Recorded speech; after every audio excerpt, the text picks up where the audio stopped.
บ่ได้มาเลยพี่น้องเอ้ยเดี๋ยวย่างอ้อมเฮือนอ้อมซ่านก่อนพี่น้องเอ้ยพี่น้องจื้ออยู่บ่เนาะเฮือนไผ อ่าสาดว่านะพี่น้องเนาะ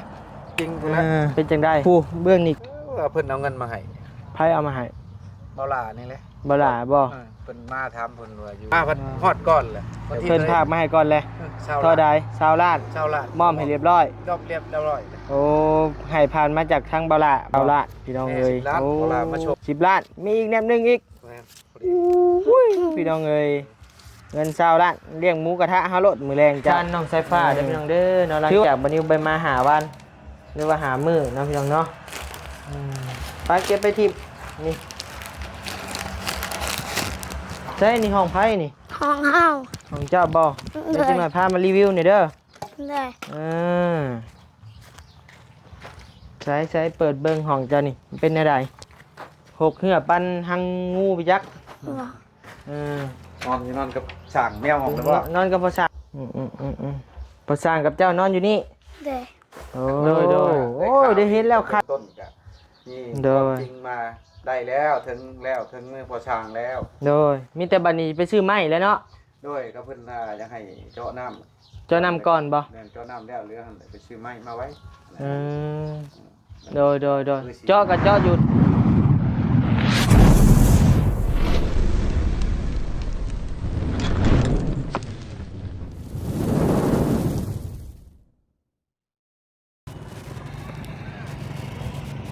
เอาพี่น้องเอ้ยเนาะเปิดคลิปเปิดภาพมาบาดนี้พี่น้องเอ้ย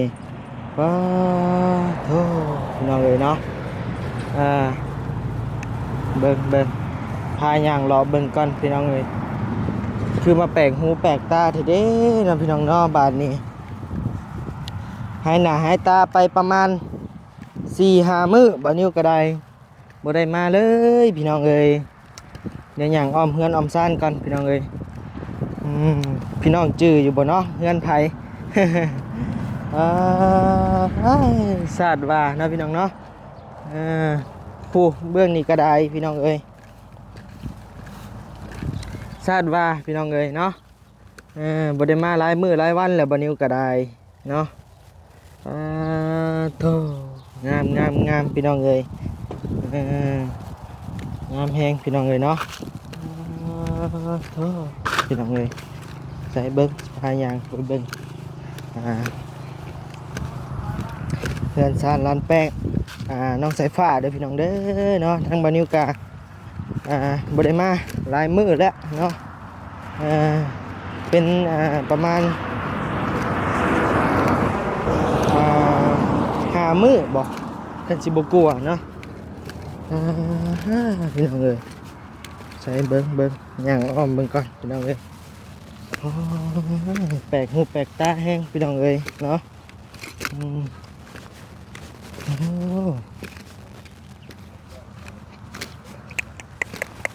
งามดังเลย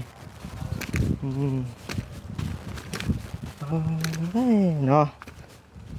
แปลกหูแปลกตาพี่น้องเอ้ยโคตรโพเนาะพี่น้องเอ้ยงามสมส่วนอยู่พี่น้องเอ้ยเนาะ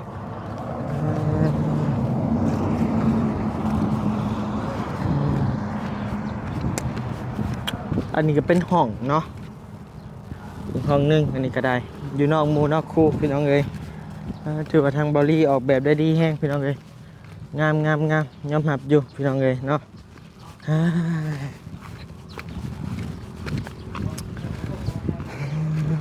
เดี๋ยววันนี้ตั้งกล้องกันนะพี่น้องเนาะถือว่าบันนิวเดินทางมามื้อนี้พี่น้องเอ้ยเนาะมาเลยก็เปลี่ยนแปลงหลายสิ่งหลายอย่างพี่น้องเอ้ยเฮือนน้องสายฟ้าเนาะแดดแห้งมื้อนี้ก็ได้บ่หนาวเลยจักดีเลยพี่น้องเอ้ยเนาะ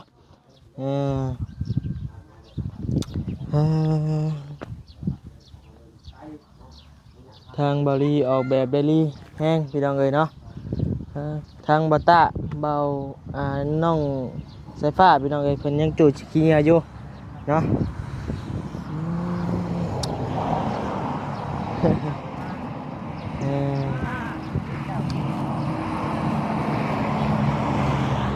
บ่ได้มาเพิ่นหลายมื้อแล้วพี่น้องเอ้ยเนาะ สวัสดีเด้อ โดยสบายดี เป็นไรมาจะเยี่ยมน้องแต่บ่ มื้อนี้บ่ได้ไป อ้ายก็ว่ามื้ออื่นก่อนสิลงบ่ มื้ออื่นจังหวัดสิไปสบายดีป้าลุงแน่ สวัสดี มาพี่เออ มาเก็ตที่ เฮ็ดหยังกินนี่ พอดีว่ามีผู้ใหญ่เพิ่นแชทมาบอกคนสิคนพอดีแล้วจะมาแล้ว โดย เพิ่นว่าบอกคนสิคนเด้อว่าซั่นโอ้ย ว่าได้อะ น้องแดดได้ ผู้ใดมาก็กินนั่นกินนี่ก็เก็บแนวเพิ่นว่าให้แต่ที่น้อยไว้เพิ่นว่า เออ ว่าเนาะเก็บก็เก็บ ดีแล้วเนาะเก็บก็แฮงดีแหละ แนวมัน เออโดยเนาะทางบ่นิวก็ขอกราบทักทายสบายดีพ่อแม่พี่น้องเด้อเนาะหมดทุกผู้ทุกคนบ่ว่าจะอยู่ฝั่งลาวฝั่งไทยและก็ต่างประเทศเด้อพี่น้องเด้อเนาะยินดีต้อนรับเข้าสู่ช่อง YouTube บ่าวนิวสะพานบุญเด้อพี่น้องเด้อเนาะโดยมื้อนี้ก็เดินทางมาผู้เดียวเนาะพี่น้องเนาะทางบ่าวยาวติดภารกิจอยู่ที่เฮือนที่ซ่านพี่น้องเอ้ยเลยบ่ได้เดินทางมานำกันเนาะพี่น้องเนาะว่า บางอย่างเลย อ่าบ่าวยาวอยู่เฮือนเขาเวียกอยู่เออ เส้นแหละเนาะพี่น้องเนาะแดดวันนี้ก็ได้ ไปหาผู้ถามเราเห็นจัง ฮะใช่คือว่าเห็นมันรุดมันเป็นยังไงนี่ เห็นไหม แซวออกมา มาตัวบุญทวีไปขี่รถถีบไปเอาน้องหมูเพิ่น เพเลย แล้วมากระลุดเล็กนี่ มันเสียเกียวเลยนี่ ผู้สั่งเห็นไม่เช่ายังถีบได้อยู่แล้วมันกระลุดแบบนี้ก็มีแต่ไปเจาะอย่างเดียวผู้สั่งว่าตุนชิอยู มันเสียเกียวแล้วอันนี้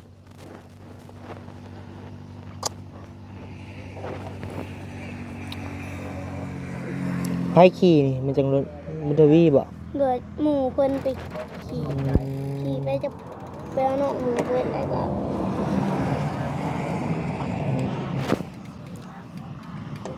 เพิ่นเอามาเห็ดเวียกสวยผู้สั่งแล้วผู้สั่งให้หนึ่งคน50พอได้เงินไปเล่นบุญ โอ้โดย มาเพ่มาเย็นเพ่มาดีกับบ่าวเพ่เป็นไดไอ้บไดมาหลายมือเลยไอ้บไดมาจากมือเลยจะยืนดีๆยืนดี ลืมละ ๆฮะ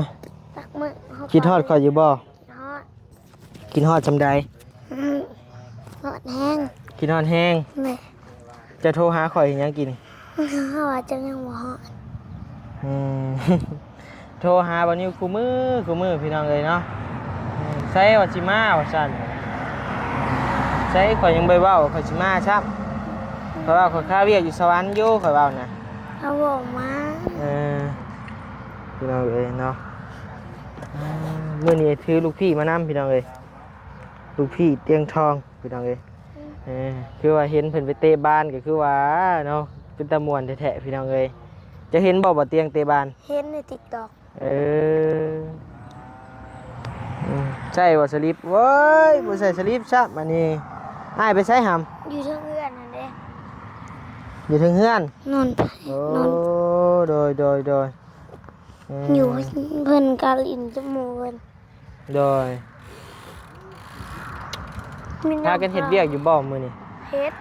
แล้วก็พักผ่อนภาษาเงาะมันเมื่อแล้ว โดยฮอดบ่งพักแล้วบ่ โดยละคน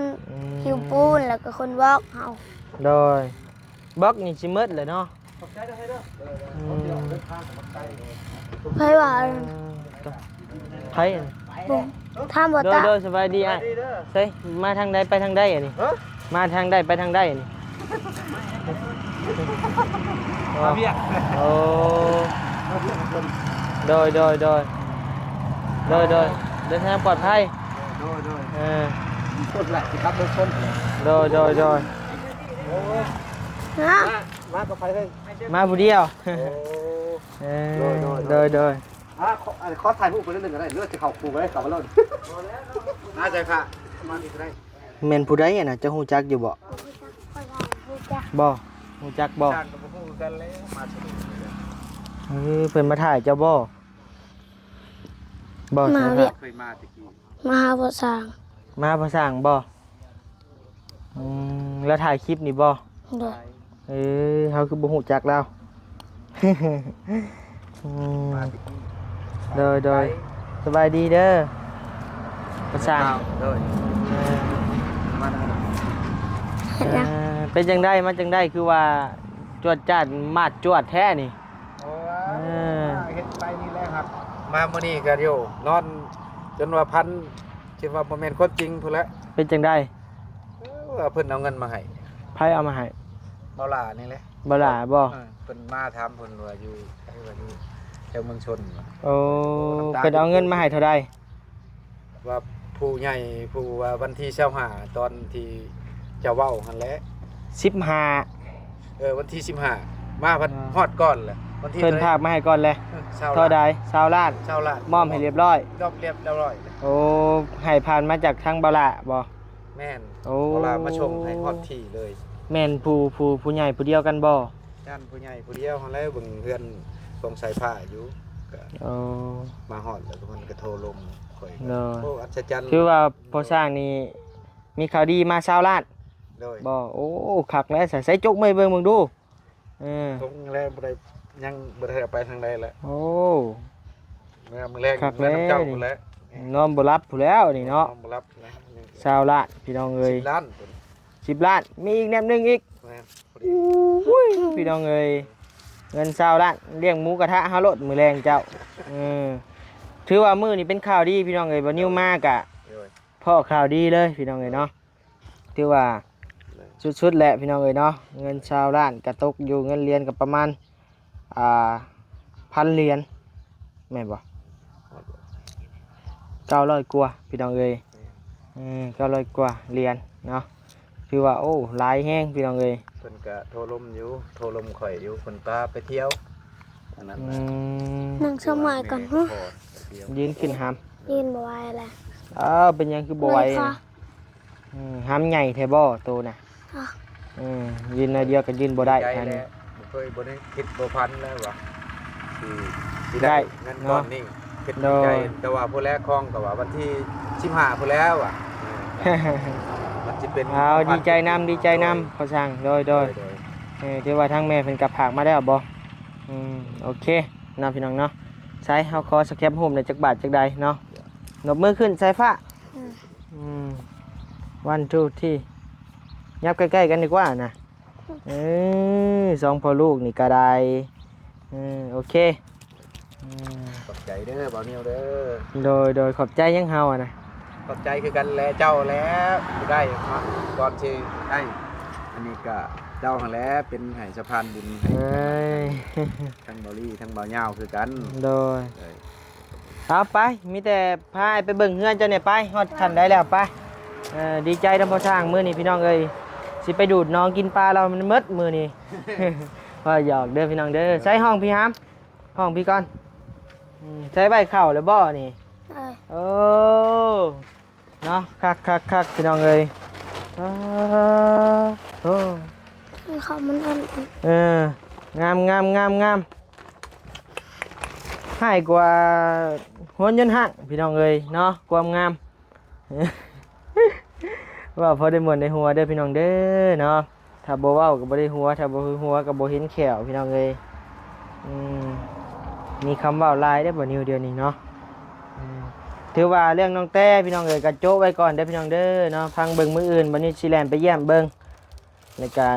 แบ่งกันไปแหละพี่น้องเอ้ยเนาะไปทางนั้นแน่ไปทางนี้แน่เพราะว่าเฮาได้รับ แล้วพี่น้องเอ้ยได้สดได้ซอยแล้วเฮาก็สิถิ่มสิป้าก็บ่ได้เนาะนั่งดีๆกว่าหำ หนังบ่ได้ เริ่มขี้ดื้อแล้วโตนี่เริ่มว่าบ่พังคว่ำแหละสิบ่มาหาเลยแล้วจังหน่อยให้มาอยู่บ่หรือบ่ให้มา เอาเล็กนี่ออกบ่ได้ตีน้องจ้ะ ให้มาหรือบ่ให้มา ให้มา เปิดหมู่บ่มาโดดโทรหาหมู่มาโดดขี้ดื้อใส่หมู่โตนี่บ่ว่าดอกพี่น้องเอ้ย ยังน้อยอยู่บ่ฮู้จักหยังเนาะไปรีวิวห้องอื่นบาดนี้ห้องนี้ก็โอเคแหละพี่น้องเอ้ยก็พี่น้องเอ้ยห้องนี้นอนเลยบ่ห้องนี้ ห้องอุทวีนอนเลยได้ บุญทวีนอนบ่ห้องนี้ ได้ อุ้ยเก็บนี่กว่าขี้เหงื่อหามโฟ ไปเก็บไปทิมกินเลยก็ทิมเลยหมดเจ้านี่ โอ้ยน้อง อืมไม่สิฟันไม่สิแขวก็ทิมเลยนี่นี่แหละพี่น้องเลยเนาะเงินซันน้องสายฟ้าเด้อพี่น้องเด้อเนาะหลังจากบันนี้ไปมาหาวันหรือว่าหามือเนาะพี่น้องเนาะไปเก็บไปทิมนี่พี่น้องเลยไป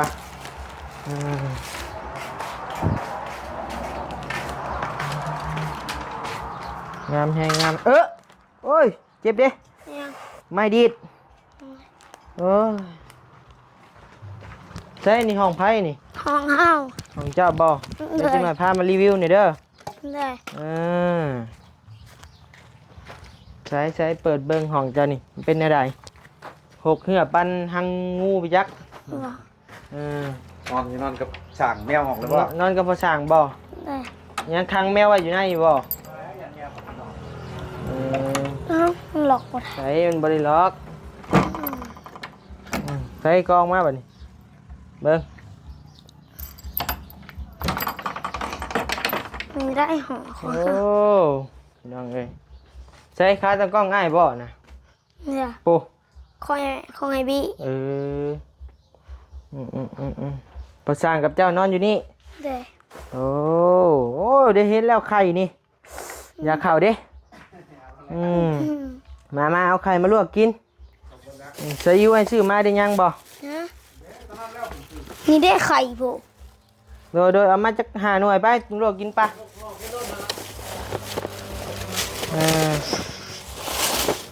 เอ้ย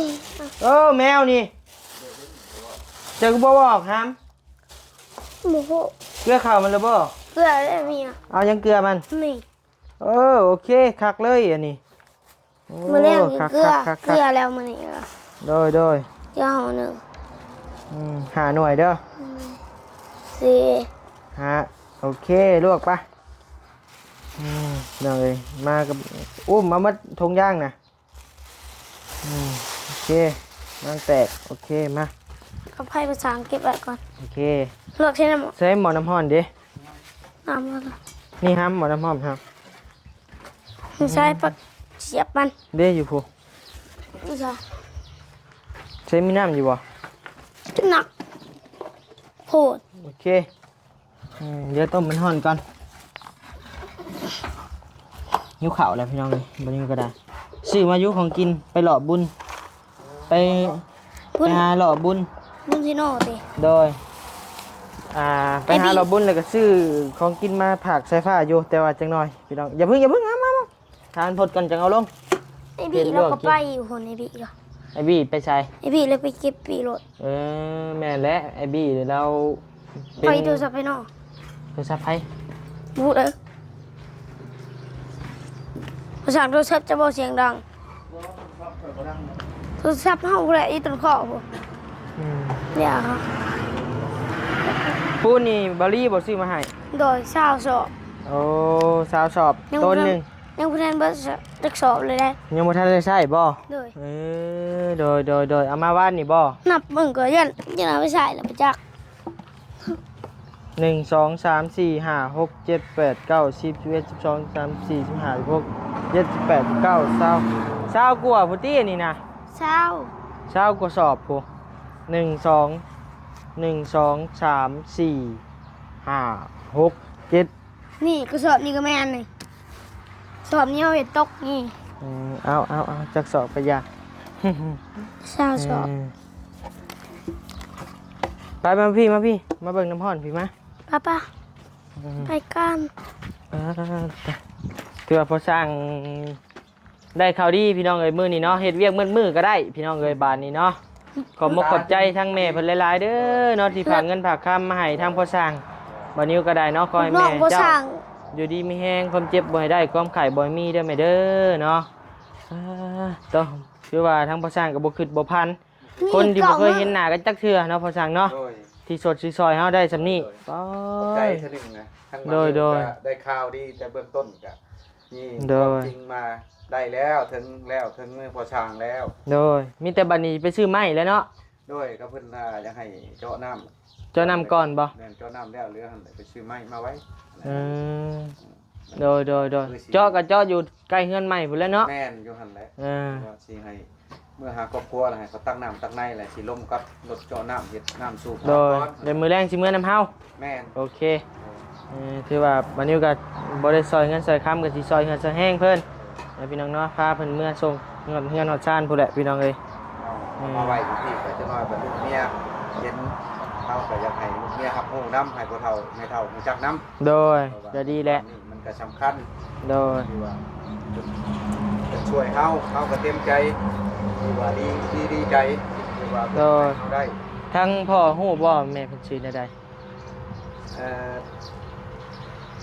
แม่พ่อคือว่าพ่อสุข พ่อสุกแม่หยัง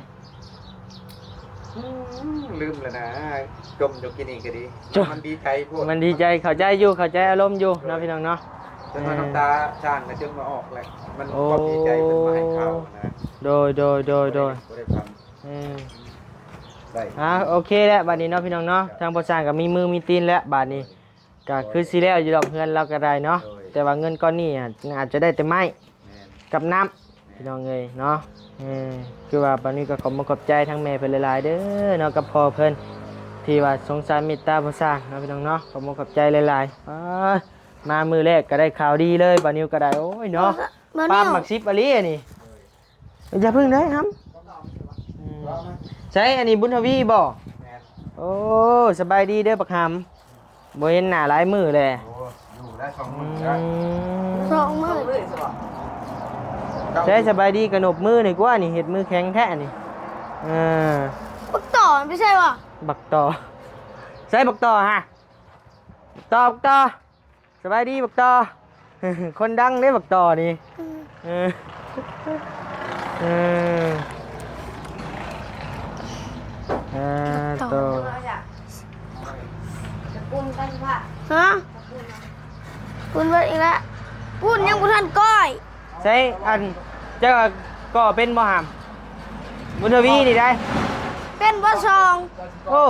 บักต่อก็เป็น บักต่อก็เป็นบุญทวีก็เป็นอ๋อโตคือมาเกินมนุษย์มาหน้าแท้คนเฮานี่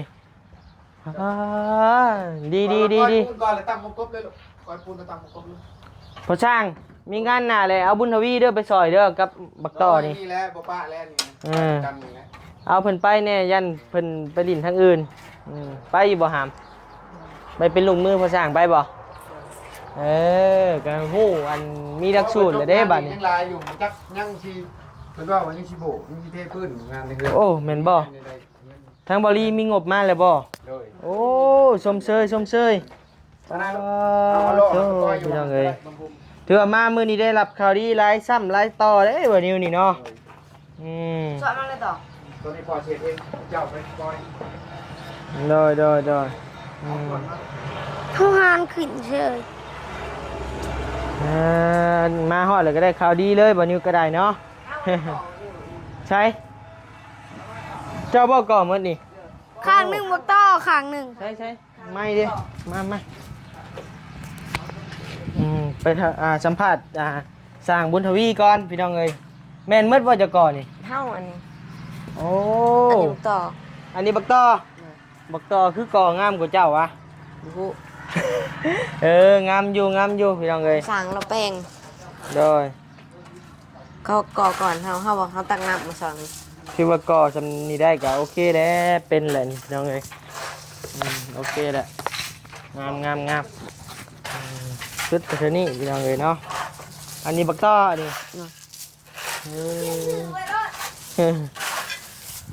บ่หามมาที่อาชีพทางบริมีงบมาเฮ็ดจบเลยบ่ บุ เพิ่นว่าสิโบกให้บ่ โดย เดี๋ยววงกบบ้านประตูเด้อจ้ะ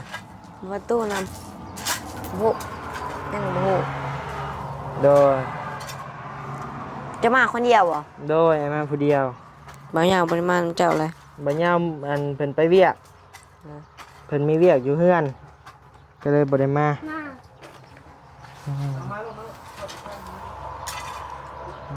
มา อย่างเลยบัตต้าเพิ่นมากับไผหาม มั่งกับบเวียด มากับบ่าวเวียด เนอะ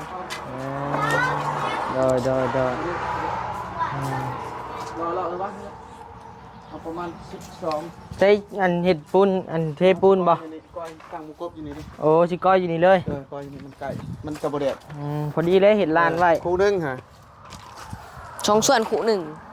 เอาไปใหม่หนึ่งดิใช่หรอเจ้าคงใช่หรอ รักเลย โอเคแล้วได้ลูกมือเลยม ดีใจนำอยู่ โดยใช่ผู้ช่าง จักส่วนเล ได้ ย เลี้ยงขนมนี่ก็ไหม โอ้ยก็เด้อ ว่าอยากซื้อ 12 แรงแล้วหาลูกหาเมียก่อน ว่าอยากซื้อน้องพี่น้อง ไป เนาะ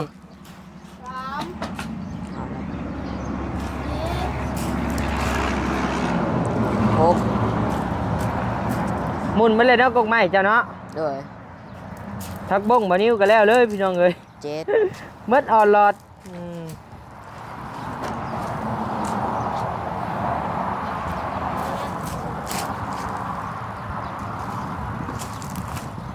อันนี้บักต่อเนาะเป็นยังคือเราบักต่อซื้อต่อบ่ เอิ้นต่อก็ได้บุญมากก็ได้ หักต่อนี่ต่อละล่านี่บ่ม้วนบักต่อเลยม้วน สิบละ ว่าเสื้อผ้าเอิ้นได้เด้เสื้อผ้าบ่เจะเอิ้นแล้วได้ก็ อ้าว บักต่อ นี่แหละ อืม สองปอย พอเอาปูนใส่บัดนี้คู่หนึงบ่จะคู่ ทำผู้สร้างปุ้นใช่จะขู่ อืมปูนเครื่องสอบพี่น้องเอ้ยใช้ห้ามได้บ่ กินหนึ่งดู อ่า เนาะ นี่ลูกนี่ชอบนี่กัน อย่าได้มันห้ามง่ายตัวน่ะโอ้โอ้ดีแต่บ่ทับตีน เอาผิดไปเฉย ได้จกห้ามน่ะจกซับรถ อันนี้อันนี้ โอ้ใส่ไผห้ามเบิ่งให้ เดี๋ยวยิงเขาน้ำเด้อหินเด้อก่อนเนี่ย เด้อผ้านี่ โอ้มีวิธีแกะมันได้เนาะมันจะแกะง่ายเด้เด้โดยมันมีวิธีแกะเนาะ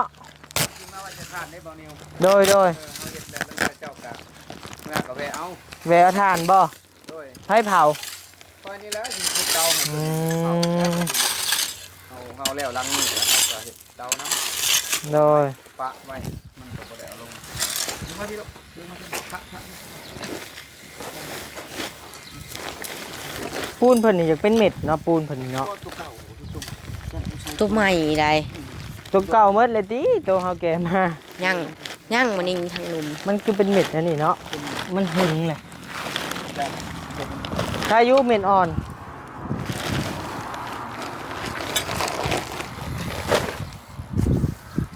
รุดแล้วดิว รถแด้ว่ามัน รถ นั่น ที่ น่ะ ผีบนนึ่งร่นหนึ่งใด มีแต่เอาไปจอดเอา เอาเลย อืม ส่วนเขาต่อ โอ้คืออยู่หนองบุญทวีนี่พี่น้องเอ้ยไปเฮ็ดก่อทรงก่อฉาง เพราะว่าก็เป็นเลยฮะนะพี่น้องเอ้ยกับมอต่อนี่พี่น้องเอ้ยบักต่อนี่ น้องต่อซะนะพี่น้องเนาะจังมวนแน่ เออมันมีแบบกินหลายเลยครับ มันจะก่อได้ป่ะ กวดขึ้นก่อนครับ บ่ต่อก วดขึ้นเอาจกกวดขึ้น มันจะก่อได้ป่ะมีแต่หิน ก่อยากแล้วห้ามเอาจกให้อันต่อก่อนไว้กวดขี้นออกมาหลายๆแล้วครับกวดมาใกล้ๆแล้วมาต่อเบื่อ บ่ช้าเจ้านะยามหมู่บ่เฮ็ดแล้วบ่เฮ็ดหมู่เฮ็ดแล้วอยากเฮ็ดโตน่ะนะต่อ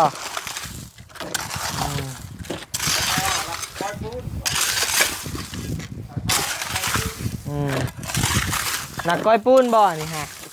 ก้อยเป็นอยู่บ่ฮะเสือได้อยู่บ่เอาเด้อสิอันจบคลิปแล้วบาดนี้เด้อสบายดีเด้อเสื้อผ้าเด้อสบายดีบุญทวีเด้อเด้อสบายดีบักต่อ เดินมาไอ้ขอไม้เนี่ยเอานะพี่น้องเนาะทางบ่าวนิวกาสิได้จบคลิปก่อนไปหาข้าวหาน้ำมาสู่น้องๆเพิ่นกินก่อนพี่น้องเอ้ยถ้าน้องๆเพิ่นมาอันนี้แล้วก็สิชวนน้องๆเพิ่นกินข้าวก่อนเพราะว่าบ่าวนิวซื้อฮอทดอกลูกชิ้นยังมาอยู่พี่น้องเอ้ยเนาะเอานะพี่น้องเนาะอยู่ดีมีแฮงเด้อนะทางบ่าวนิวก็มาเยี่ยมมายามน้องสายฟ้าแล้วพี่น้องเอ้ยมื้อนี้เนาะเอาอยู่ดีมีแฮงความเจ็บไว้ได้ความไข้บ่มีปรารถนาสิ่งใดขอให้ได้สิ่งนั้นสมความมุ่งมั่นปรารถนาอย่าเจ็บอย่าจนร่ำรวยๆเด้อเนาะพ่อแม่พี่น้องมาทุกผู้ทุกคนที่เข้ามารับชมคลิปบ่าวนิวเนาะโดยเอาสบายดีบ๊ายบายพี่น้องเอ้ย